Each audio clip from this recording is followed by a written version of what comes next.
تصدیق کہیں گے، اور منطق کی جتنی بھی مشہور کتابیں ہیں ان سب کے اندر علم کی یہی تقسیم بیان ہوئی ہے کہ علم یا تو تصور ہوگا یا تصدیق ہوگا، تو یہ مشہور تقسیم کہلاتی ہے۔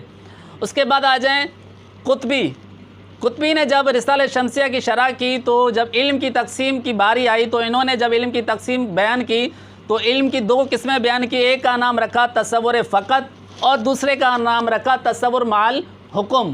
اب یہاں پر یہ سوال پیدا ہوتا ہے کہ علم منطق کی جتنی بھی مشہور کتابیں تھیں سب کے اندر علم کی جو تقسیم ہے یا تو تصور ہے یا تصدیق ہے، تو سب کے اندر جب یہی بیان ہوا ہے تو صاحب قطبی نے علم کی تقسیم کو اپنے طور پر کیوں بیان کیا؟ تصور فقط اور تصور مع الحکم کے ذریعے سے بیان کیا، یعنی ایک قسم کا نام رکھا تصور فقط اور دوسرے کا نام رکھا تصور مع الحکم۔ تو صاحب قطبی نے ایسا کیوں کیا؟ تو اس کا جواب یہ ہے کہ اصل میں صاحب قطبی کے نزدیک علم کی جو مشہور تقسیم ہے تصور اور تصدیق، اس پر دو طرح سے اعتراض وارد ہو رہے تھے، تو اس اعتراض کی وجہ سے صاحب قطبی نے علم کی جو تقسیم کی وہ اپنے طور پر کی، تصور فقط اور تصور مع الحکم، اور اس تقسیم پر صاحب قطبی کے نزدیک کوئی اعتراض وارد نہیں ہوتا۔ تو اب یہاں پر اعتراض کیا وارد ہو رہا ہے صاحب قطبی کے نزدیک، اس تقسیم پر کیسے اعتراض وارد ہو رہا ہے، اس کو سمجھنے کے لیے میں نے آپ کو بتایا کہ ہمیں چار تعریف سمجھنا ضروری ہے۔ اس میں سے پہلی جو ہے وہ ہے قسم الشے، دوسری کیا ہے قسیم الشے، اور تیسری ہے قسم الشے کا قسیم الشے ہونا، اور چوتھی ہے قسیم الشے کا قسم الشے ہونا۔ سب سے پہلی چیز جو ہم نے پہلی تعریف سمجھنی ہے اس کا نام ہے قسم الشے۔ تو آئیے بورڈ کے ذریعے سے اس کو سمجھتے تاکہ ہمارے یہ ذہن میں اچھے طرح سے محفوظ ہو جائے، تاکہ جو اعتراض اصل تقسیم پر ہونا تھا وہ بھی ہمیں اچھے طرح سے سمجھ میں آ جائے۔ تو قسم الشے کسے کہتے ہیں؟ قسم الشے کی تعریف یہ ہے کہ وہ چیز جو خاص ہو اور کسی عام کے تحت داخل ہو رہی ہو۔ کیا تعریف ہے قسم الشے کی؟ وہ چیز جو خاص ہو اور کسی عام کے تحت داخل ہو رہی ہو تو اسے ہم کہیں گے قسم الشے۔ آئیے اس کو سمجھتے ہیں بورڈ کے ذریعے سے۔ جیسے عام طور پر ہم لوگ کلمے کی تقسیم کرتے ہیں، تو کلمے کی جب ہم تقسیم کرتے ہیں تو تین طرح سے کلمے کی تقسیم ہوتی ہے، آپ نحو کے اندر پڑھ چکے ہیں، آپ صرف کے اندر پڑھ چکے ہیں۔ کلمے کی تقسیم جب ہم کرتے ہیں تو اس کی تین قسمیں بنتی ہیں، ایک کا نام اسم، دوسرے کا نام فعل اور تیسرے کا نام حرف ہوتا ہے۔ تو اب اس کے اندر جو اسم ہے یہ خاص ہے، اور یہ خاص کس کے تحت داخل ہو رہا ہے؟ یہ کلمے کے تحت یہ داخل ہو رہا ہے، یہ خاص کلمے کے تحت داخل ہو رہا ہے۔ کلمہ کیا ہے؟ یہ عام ہے۔ اب جو ہم نے تعریف بیان کی تھی قسم الشے کی کہ خاص کا عام کے تحت داخل ہونا، تو جو بھی خاص ہوگا اگر وہ عام کے تحت آئے گا تو ہم اس کو کیا کہیں گے؟ قسم الشے کہیں گے۔ تو یہ جو ہوگا اسم، یہ کیا کہلائے گا؟ قسم الشے کہلائے گا۔ اور یہ خاص کیسے ہے اور یہ کلمہ عام کیسے ہے؟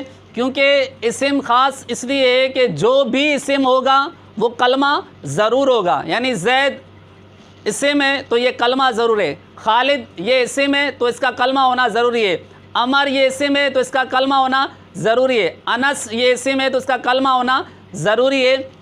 اور جو کلمہ ہوتا ہے اس کے لیے ضروری نہیں کہ وہ اسم ہی ہو، کیونکہ کلمہ عام ہے، کلمہ اسم بھی ہو سکتا ہے، فعل بھی ہو سکتا ہے، یہ حرف بھی ہو سکتا ہے۔ تو کلمہ یہ عام ہے اور اسم خاص ہے، تو کلمے کے لیے یہ ضروری نہیں ہے کہ وہ اسم ہی ہو، تو کلمہ ہو سکتا ہے کہ اسم ہو سکتا ہے کہ وہ فعل ہو سکتا ہے وہ حرف ہو، تو اسی وجہ سے ہم کلمے کو کیا کہہ رہے ہیں؟ عام کہہ رہے ہیں۔ تو میں امید کرتا ہوں کہ یہ قسم الشے آپ کو اچھے طرح سے سمجھ آ گیا ہوگا۔ پہلے پڑھا قسم الشے اور اس کا نام کیا ہے؟ قسیم الشے۔ تو دونوں میں فرق ہے، پہلا قسم الشے، دوسرا قسیم الشے۔ تو قسیم الشے کی تعریف کیا ہے؟ قسیم الشے کی تعریف یہ ہے کہ وہ چیز جو کسی کے مقابل ہو اور کسی کے مباین ہو، وہ چیز جو کسی کے مقابل ہو اور کسی کے مباین ہو اور وہ دونوں کے دونوں کسی عام کے تحت ہوں تو اسے قسیم الشے کہا جاتا ہے۔ آئیے ہم اس کو بھی بورڈ کے ذریعے سے سمجھتے ہیں۔ جیسے وہی مثال، جیسے کلمے کی ہم نے تین قسمیں بیان کی تھی، کلمہ اسم بھی ہوتا ہے، فعل بھی ہوتا ہے، حرف بھی ہوتا ہے۔ اب ہم اس کو قسم الشے کے اعتبار سے نہیں دیکھیں گے بلکہ قسیم الشے کے اعتبار سے دیکھیں گے۔ اور میں نے قسیم الشے کی تعریف کیا کی کہ وہ شے جو کسی کے مقابل آ رہی ہو۔ تو یہاں پہ یہ جو چیز ہے یہ کس کے مقابل آ رہی ہے؟ فعل کے مقابلے آ رہی ہے۔ اسم وہ شے ہے جو کسی کے مقابل مبائن آ رہی ہے، یعنی یہ اسم کس کے مقابل آ رہا ہے؟ فعل کے مبائن آ رہا ہے، اور یہ دونوں کے دونوں کیا ہیں؟ کسی عام کے تحت ہیں۔ تو اسم بھی عام کے تحت ہے اور فعل بھی کیا ہے؟ یہ عام کے تحت ہے۔ تو یہاں پہ اسم جب ہم اس کا اعتبار کریں گے کلمے کے اعتبار سے کہ اسم کلمے کے ماتحت ہوتا ہے، تو اس سے اعتبار سے تو پھر یہ کیا بنے گا؟ قسم شے۔ لیکن ہم جب اعتبار کریں گے اسم کے مقابل کا، اسم کے مبائن کا، تو اس صورت میں اسم کیا بن جائے گا؟ قسیم بن جائے گا۔ کس کی؟ فعل کی۔ اور فعل کیا بن جائے گا؟ فعل بھی قسیم بن جائے گا۔ کس کی؟ اسم کی۔ اسی طرح سے حرف یہ اسم کا قسیم بنے گا، اسی طرح سے حرف یہ فعل کا قسیم بنے گا۔ اسی طرح فعل بھی کیا ہوگا؟ اسم کا بھی قسیم بنے گا، فعل حرف کا بھی قسیم بنے گا، اور اسی طرح سے اسم کیا ہوگا؟ یہ فعل کا بھی قسیم بنے گا اور حرف کا بھی قسیم بن جائے گا۔ یوں آپ کو یہ سمجھنا ہے کہ قسم شے اور چیز ہے اور قسیم شے اور چیز ہے۔ قسم شے کسی کے مقابلے میں نہیں ہوتی، جبکہ قسیم شے ہوتی ہے اس کے مقابل کوئی نہ کوئی ہوتا ہے، مبائن کوئی نہ کوئی ہوتا ہے۔ تو جب اس کا آپس میں مقابل نہ ہو، مقابل آ جائے یا مبائن آ جائے، تبھی ہم اس کو کیا کہیں گے؟ قسیم شے کہیں گے۔ تو اسم کو بھی یہاں پہ ہم کیا کہہ سکتے ہیں؟ قسیم شے کہیں گے۔ تیسری تقسیم جو ہم پڑھیں گے اس کا نام ہے قسم شے کا قسیم شے ہونا۔ اب اس کی تعریف کیا ہے؟ قسم شے کا قسیم شے ہونا، اس کی تعریف یہ ہے کہ وہ چیز جو حقیقت میں کسی کی قسم بن رہی ہو، وہ چیز جو حقیقت میں کسی کی قسم بن رہی ہو، اور ہم کیا کریں؟ اس قسم کو کسی کے مقابل کر دیں، تو قسم سے ہم اس کو بدل کر کیا بنا دیں؟ قسیم بنا دیں۔ حقیقت میں تو وہ کیا بننی چاہیے تھی؟ قسم بننی چاہیے تھی، لیکن ہم اس کو کسی کے مقابل لے کر آ جائیں اور کسی کے مبائن لے کر آ جائیں اور اسی قسم کو ہم کیا بنا دیں؟ قسیم بنا دیں، تو اسے کہتے ہیں قسم شے کا قسیم شے ہونا۔ آئیے اس کو بھی ہم بورڈ کے ذریعے سے سمجھتے ہیں۔ جیسے میں نے یہ لکھا ہوا ہے، لفظ یا تو کلمہ ہوتا ہے یا پھر یہ اسم ہوتا ہے۔ اب لفظ یا تو کلمہ ہوگا یا پھر یہ اسم ہوگا۔ اب اس پہ آپ نے غور کرنا ہے کہ یہ جو اسم ہے، یہ اصل میں یہ اسم کیا ہے؟ کلمے کی قسم ہے۔ اسم کلمے کی قسم میں سے شمار ہوتا ہے۔ اس سے پہلے میں آپ کو بیان کر چکا ہوں کہ کلمے کی 3 قسمیں، اسم، فعل اور حرف۔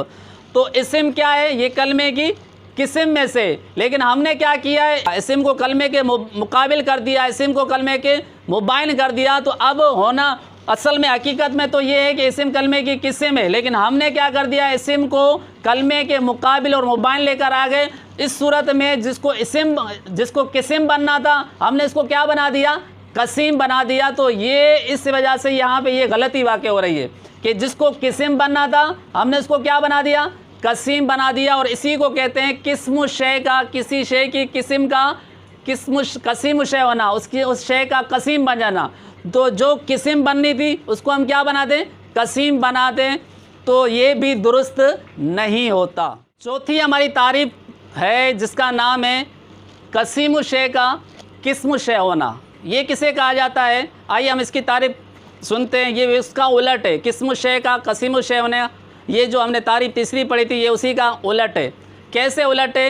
کہ وہ چیز جو حقیقت میں قسیم بننی چاہیے تھی، وہ چیز جو حقیقت کے اندر کیا بننی چاہیے تھی؟ قسیم بننی چاہیے تھی، ہم اس کو کیا بنا دیں؟ قسم بنا دیں۔ تو اسے کہتے ہیں قسیم شے کا قسم شے ہونا۔ آئیے ہم اس کو بھی بورڈ کے ذریعے سے سمجھتے ہیں۔ جیسے میں یہ کہوں کہ اسم یا تو فعل ہوتا ہے یا حرف ہوتا ہے، اسم یا تو فعل ہوتا ہے یا حرف ہوتا ہے۔ تو اب یہاں پہ آپ غور کریں، اس فعل کو یا اس حرف کو، اس فعل کو یا اس حرف کو، یہ جو فعل ہے یہ اسم کا کیا بننا ہے؟ حقیقت میں کیا بننا چاہیے؟ اس کا قسیم بننا چاہیے، لیکن ہم نے کیا کر دیا ہے؟ اس فعل کو اسم کے ماتحت لے کر آئے اور ہم اس کو کیا بنا رہے ہیں؟ اس کی قسم بنا رہے ہیں، جبکہ فعل اسم کا کیا ہے؟ قسیم ہے، حرف اسم کا کیا ہے؟ قسیم ہے۔ تو جس کو قسیم بنانا چاہیے تھا ہم اسی کو کیا کر رہے ہیں؟ اسی فعل کو اسی کی کیا کر رہے ہیں؟ اسم کی قسم بنا رہے ہیں، حالانکہ فعل اسم کی قسم نہیں ہے، نہ ہی حرف اسم کی قسم ہے، بلکہ فعل اسم کا قسیم ہے۔ اسی طرح سے حرف بھی کیا ہے؟ اسم کا قسیم ہے۔ تو جس کو قسیم بننا تھا ہم اس کو کیا بنا رہے ہیں؟ قسم بنا رہے ہیں۔ تو اس وجہ سے بھی یہاں پہ غلطی واقع ہو جاتی ہے۔